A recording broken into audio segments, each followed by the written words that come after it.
Assalamualaikum warahmatullahi wabarakatuh. Nama saya Indah Sartila, NPM 2162 10557 dari kelas 1A.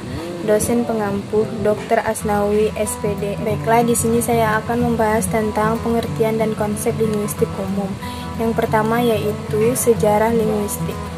Nama keilmuan suatu disiplin ilmu dalam waktu tertentu memperlihatkan objek dan cakupannya. Demikian pula istilah disiplin kebahasaan dimulai dari retorik, grammar, komparatif, filologi, dan baru lahir linguistik pada abad ke-19. Seperti halnya disiplin ilmu-ilmu lain, sejarah linguistik pun disebut-sebut bermula dari orang-orang Greek yang mengembangkan ilmu retorik. Seperti yang saya sebutkan tadi bahwa sejarah linguistik itu dimulai dari orang-orang Greek yang mengembangkan ilmu-ilmu retorika, yaitu Georgias Rekan sezaman Socrates. Ia adalah ahli retorika yang ternama.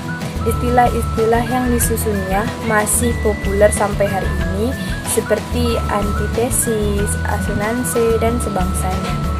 Pada waktu itu, tentu saja orientasi dan horizon pemandangan mereka hanya terbatas pada bahasa Greek saja.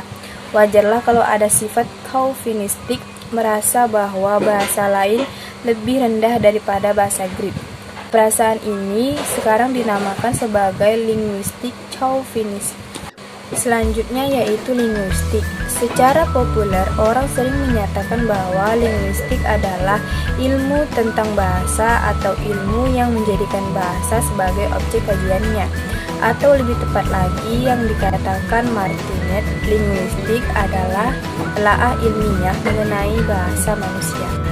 Apakah linguistik itu? Linguistik itu bisa juga disebut sebagai ilmu bahasa. Dari kata Latinnya yaitu lingua, yang artinya bahasa dalam bahasa Inggris dan Prancis, langue. Linguistik dalam bahasa Inggris berkaitan dengan langue, dalam bahasa Prancis linguistik berkaitan dengan langage. Dalam bahasa Indonesia, linguistik adalah nama bidang ilmu dan kata sifatnya linguistik atau linguistik. Di dalam linguistik juga terdapat langue, langage, dan parole. Masing-masing memiliki makna yang berbeda-beda. Contoh yang pertama yaitu langue. Langue itu suatu bahasa tertentu seperti bahasa Indonesia, bahasa Melayu, atau bahasa Arab, sifatnya abstrak. Yang kedua adalah langage. Bahasa secara umum seperti tampak dalam ungkapan manusia punya bahasa sedangkan binatang tidak. Sifatnya pun paling abstrak. Yang ketiga yaitu parole, bahasa dalam wujud yang nyata, yang konkret, yaitu yang berupa ujaran, wujud bahasa yang diucapkan anggota masyarakat dalam kegiatan sehari-hari. Nah, ilmu linguistik juga telah mengalami 3 tahap perkembangan berikut. Contohnya, tahap spekulasi. Sesuatu dan cara mengambil kesimpulan dilakukan dengan sikap spekulatif. Artinya, kesimpulan itu dibuat tanpa didukung oleh bukti-bukti empiris dan dilaksanakan tanpa menggunakan prosedur-prosedur tertentu. Selanjutnya, tahap observasi dan klasifikasi. Para ahli di bidang bahasa baru mengumpulkan dan menggolong-golongkan segala fakta bahasa dengan teliti tanpa memberi teori atau kesimpulan apapun. Tahap rumusan teori. Setiap disiplin ilmu berusaha memahami masalah-masalah dasar dan mengajukan pertanyaan-pertanyaan mengenai masalah-masalah itu berdasarkan data empiris yang dikumpulkan. Linguistik juga bisa disebut sebagai ilmu pengetahuan spesifik. Ada bermacam-macam ilmu pengetahuan, misalnya ilmu pengetahuan hukum, ilmu pasti dan alam, ilmu psikologi, dan lain-lain. Dalam masing-masing ilmu tersebut, bahasa dapat menjadi objek penelitiannya. Misalnya, seorang ahli ilmu dalam berspesialisasi dalam bidang bunyi namanya akustik. Dan menjadi, katakan saja, seorang ahli teknologi itu telekomunikasi. Ia mengembangkan sebuah alat telepon yang lebih sempurna.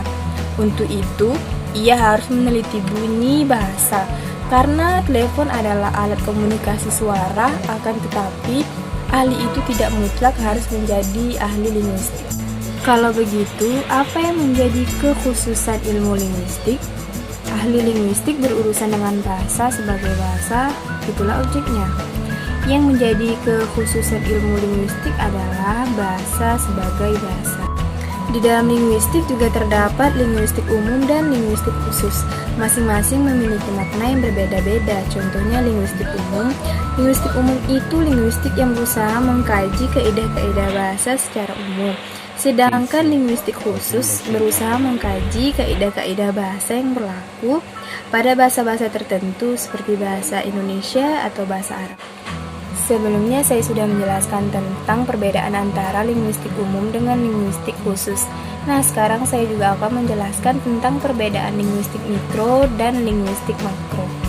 Linguistik mikro itu mengarahkan kajiannya pada struktur internal bahasa pada umumnya, misalnya fonologi, morfologi, sintaksis, semantik, dan leksologi.